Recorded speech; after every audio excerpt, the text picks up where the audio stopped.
Iran যুক্তরাষ্ট্র সংঘাতের প্রভাবে তীব্র জ্বালানি সংকটে পড়েছে বিশ্ব। বিশেষ করে দক্ষিণ এশিয়ার বেশিরভাগ দেশ জ্বালানি সংকটের এই ঝাপটায় রীতিমতো খেই হারিয়ে ফেলছে। কলম্বো থেকে ইসলামাবাদ সবখানেই যখন জ্বালানি সংকটের দীর্ঘশ্বাস, তখন বাংলাদেশ যেন এক ব্যতিক্রমী উদাহরণ। মধ্যপ্রাচ্যের যুদ্ধের প্রভাবে তীব্র জ্বালানি সংকটে পড়েছে পাকিস্তান। পরিস্থিতি সামাল দিতে গত ৩ এপ্রিল ১ মাসের ব্যবধানে দ্বিতীয়বারের মতো জ্বালানি তেলের দাম বড় পরিসরে বাড়িয়েছে দেশটির সরকার।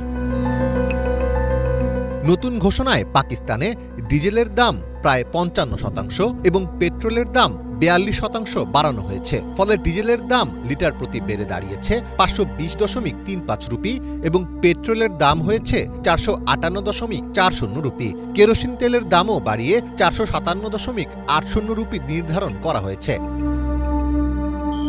একই অবস্থা শ্রীলঙ্কাতেও। মধ্যপ্রাচ্যের যুদ্ধের জেরে হরমুজ প্রণালী বন্ধ থাকায় শ্রীলঙ্কায় তেলের দাম ২৫% পর্যন্ত বেড়েছে। ফলে শ্রীলঙ্কায় প্রতি লিটার সাধারণ পেট্রোলের দাম ৩১৭ রুপি থেকে বৃদ্ধি করে ৩৯৮ রুপি করা হয়েছে। আর গণপরিবহনে ব্যবহৃত ডিজেলের দাম ৭৯ রুপি বাড়িয়ে ৩৮২ রুপি নির্ধারণ করা হয়েছে। জ্বালানি ঘাটতি মোকাবেলায় প্রতি বুধবার সরকারি প্রতিষ্ঠান বন্ধ রাখা হচ্ছে, স্কুল বন্ধ রাখা হয়েছে এবং দীর্ঘ লাইনের কারণে পেট্রোল পাম্পগুলোতে পুলিশ দিয়ে নিয়ন্ত্রণ করা হচ্ছে। নেপালের পরিস্থিতি আরও ভয়াবহ। দেশটি ল্যান্ডলকড হওয়ায় সমুদ্র বন্দর থেকে তেল নিতে পরিবহন খরচ অনেক বেশি পড়ে। নেপাল নিজের দেশে কোনো তেল উৎপাদন করে না, তারা ইন্ডিয়ান ওয়েল কর্পোরেশন থেকে তেল কেনে তা নিজেদের দেশে সরবরাহ করে। ভারত প্রতি ১৫ দিন অন্তর আন্তর্জাতিক বাজারের সাথে মিলিয়ে নেপালকে নতুন দামের তালিকা দেয়। ফলে আন্তর্জাতিক বাজারে দাম বাড়লে নেপালে তার সরাসরি প্রভাব পড়ে।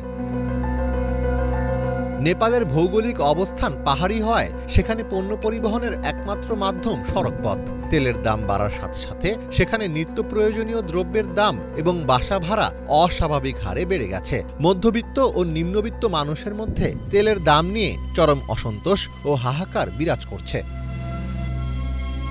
স্বস্তিতে নেই ভারতও। দেশটিতে অভ্যন্তরীণ কর কাঠামো এবং বিশাল চাহিদার কারণে সাধারণ মানুষের ওপর চাপের পাহাড় জমেছে। মধ্যপ্রাচ্য থেকে তেল সরবরাহে বড় ধরনের ব্যাঘাত ঘটায় ভারতের সামগ্রিক তেল আমদানি কমেছে। এছাড়া গত কয়েক বছরে ডলারের বিপরীতে ভারতীয় রুপির মান রেকর্ড পরিমাণে কমেছে। এর ফলে ভারতের আমদানি খরচও দিন দিন বাড়ছে।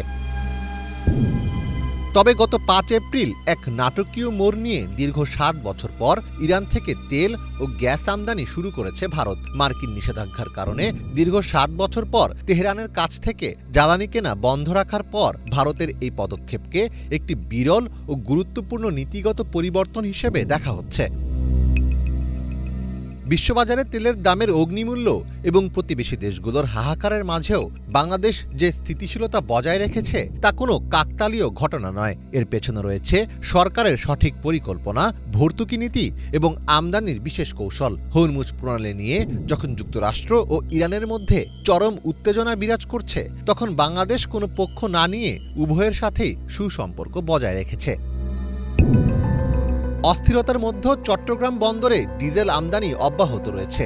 বাংলাদেশ কেবল ওপেন মার্কেট থেকে তেল কেনে না, কুয়েত, মালয়েশিয়া এবং সংযুক্ত আরব আমিরাতের মতো দেশগুলোর সাথে বাংলাদেশের দীর্ঘমেয়াদী চুক্তি রয়েছে। এর ফলে বিশ্ববাজারে সাময়িক দাম বাড়লেও চুক্তিবদ্ধ দেশগুলো থেকে একটি স্থিতিশীল দামে তেল পাওয়া সম্ভব হয়।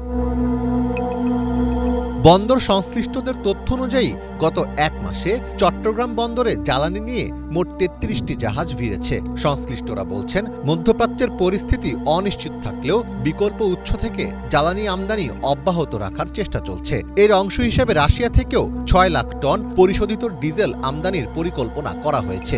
ইতিমধ্যে এ নিয়ে যুক্তরাষ্ট্রের সঙ্গেও আলোচনা হয়েছে। দেশে এখনও ২-১টি বিচ্ছিন্ন ঘটনা ছাড়া জ্বালানি সরবরাহ স্বাভাবিক রয়েছে। ইতিমধ্যে সরকারি নির্দেশনায় বেশ কিছু পদক্ষেপও নেওয়া হয়েছে। এর আওতায় সারা দেশে অবৈধ মজুদের বিরুদ্ধে পরিচালিত হচ্ছে অভিযান। তবে বৈশ্বিক বাজারে মূল্যবৃদ্ধি ও সরবরাহ ঝুঁকি দীর্ঘায়িত হলে দেশের জ্বালানি ব্যবস্থাপনায় চাপ বাড়ার আশঙ্কা রয়েছে বলে মনে করছেন বিশেষজ্ঞরা। মীর ফজলে রাব্বি, বাংলা ভিশন।